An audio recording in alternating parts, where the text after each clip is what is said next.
हाय.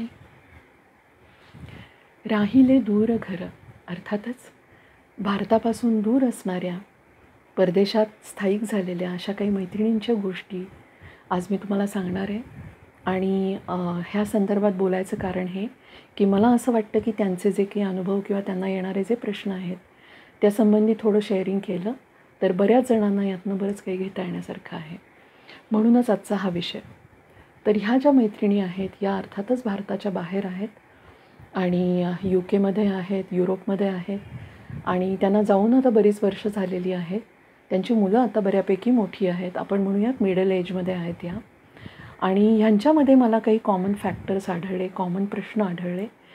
तर ह्याविषयी थोडंसं सांगते, कारण हे जे प्रश्न आहेत हे बऱ्याचशा स्त्रियांनी कधीच त्यांच्या घरी सांगितलेले नाहीत.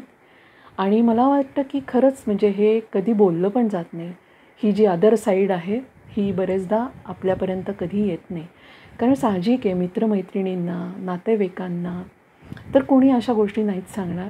पण काही जणींना तर माहेरी सांगणंसुद्धा खूप कठीण आहे किंवा माहेरचा एक प्रकारे आधार नाही असं म्हणूया. त्यामुळे ह्या गोष्टी लपवल्या जातात आणि म्हणूनच त्यांना प्रश्न आहेत. आणि म्हणून त्यांचं माझ्याशी बोलणं झालं तर त्या काही गोष्टी मला असं वाटतं मी सांगायला हव्यात की याचा नक्कीच इतर बायकांना फायदा होऊ शकेल. त्यातली एक महत्त्वाची कॉमन गोष्ट जी नजरेला आली ती ही की तिथल्या लाईफशी ज्या पद्धतीने ॲडजस्ट व्हायला पाहिजे, म्हणजे मी म्हणेन की आपल्या भारतीय व्हॅल्यूज पकडून त्या संस्कृतीशी ॲडजस्ट करणं ही खूप वेगळी गोष्ट आहे. ही इथून दिसणं वेगळं आहे आणि तिथं गेल्यानंतर त्याच्याशी कोपअप करणं ही खूप वेगळी गोष्ट आहे. तर इथे मला असं वाटतं की या स्त्रियांना खूप प्रश्न आलेले आहेत. जसं की तिथे गेल्यानंतर त्यांना त्यांचा नवरा त्यांच्या मित्रांच्या बायकांमध्ये ज्या पद्धतीने मोकळेपणाने वावरतो, त्यांना हग करतो, त्यांना जवळ घेतो किंवा ते मित्रही तसं करायला पाहतात स्वतःशी. तर ह्या ज्या सगळ्या गोष्टी आहेत ह्याच्याशी त्यांना डील करता येणं अवघड जातं आहे पहिल्यापासूनच.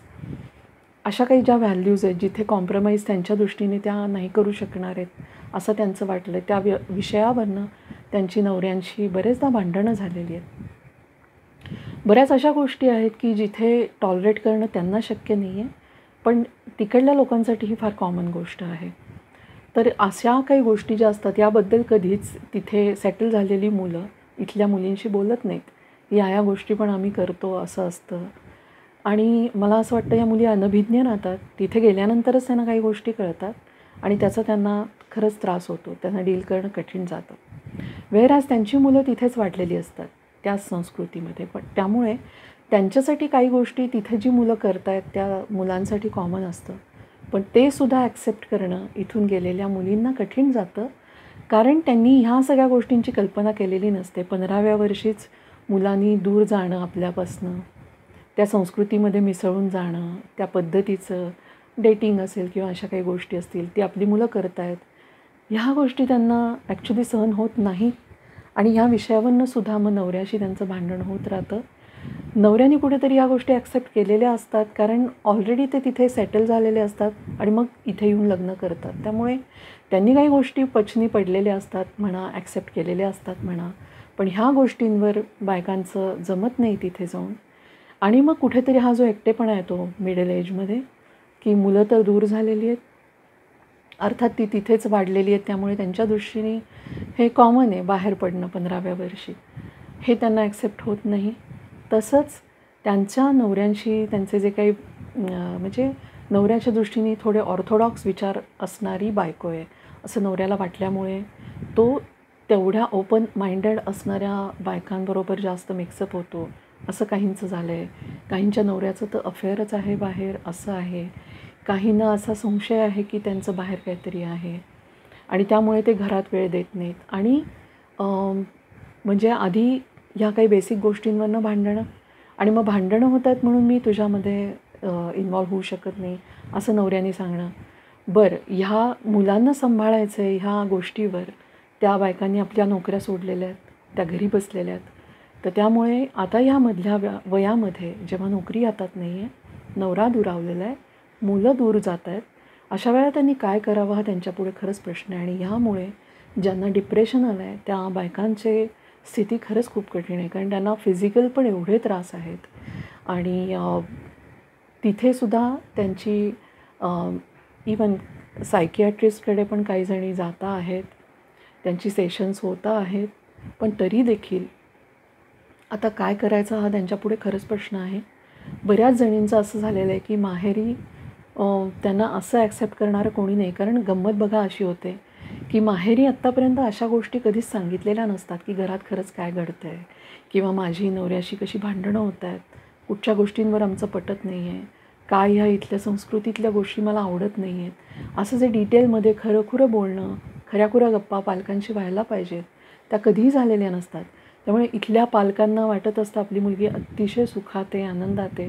बरं, मधल्या वयाला येईपर्यंत म्हणजे 40शीला येईपर्यंत जर मुलींनी फक्त आणि फक्त सगळं छानच सांगितलेलं असेल, तर तिनं अचानक जर असं काही सांगायला सुरुवात केली की मला हा त्रास होतो आहे, तर कुणी ॲक्सेप्ट करणारच नाही ते.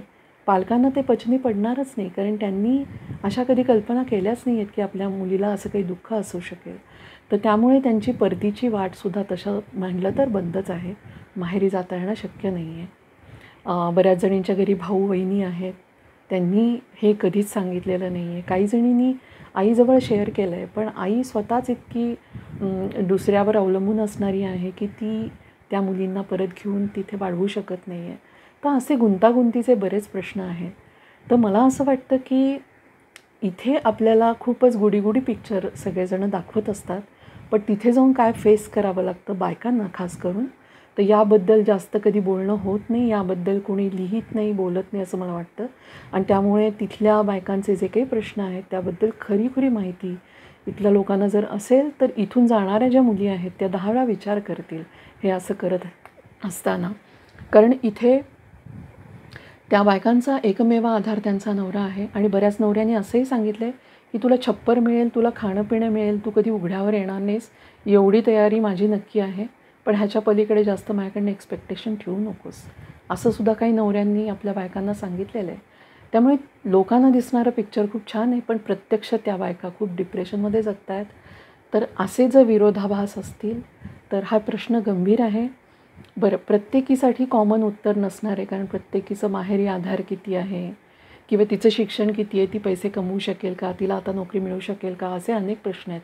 त्यामुळे सगळ्या मुलींसाठी एकच कॉमन उत्तर कधीच नसेल सगळ्या बायकांसाठी. त्यामुळे प्रत्येकीचं जे उत्तर आहे ते तिच्या वैयक्तिक आयुष्याला धरून असेल. तर त्यामुळे इथे मला असं कॉमन नाही काही सांगता येणार की तुम्ही असं करायला पाहिजे, पण एक नक्की इथून जात असताना वरून दिसणाऱ्या पिक्चरपेक्षा खरी स्थिती काय आहे हे इथून जाणाऱ्या मुलींना माहीत हवं. शिक्षण उत्तम झालेलं असलं पाहिजे, उद्या कशीही वेळ आली तरी पायावर उभं राहता यायला पाहिजे, इतपत तयारी करून आणि संस्कृती कशी आहे याची पण नीट माहिती घेऊनच मुलींनी तिकडे जावं, तर निदान असे बेसिक प्रश्न येणार नाही. मी आज इथेच थांबते, पण पुढे नक्की हा भाग घेऊन येईन. इथेच थांबते आज. बाय.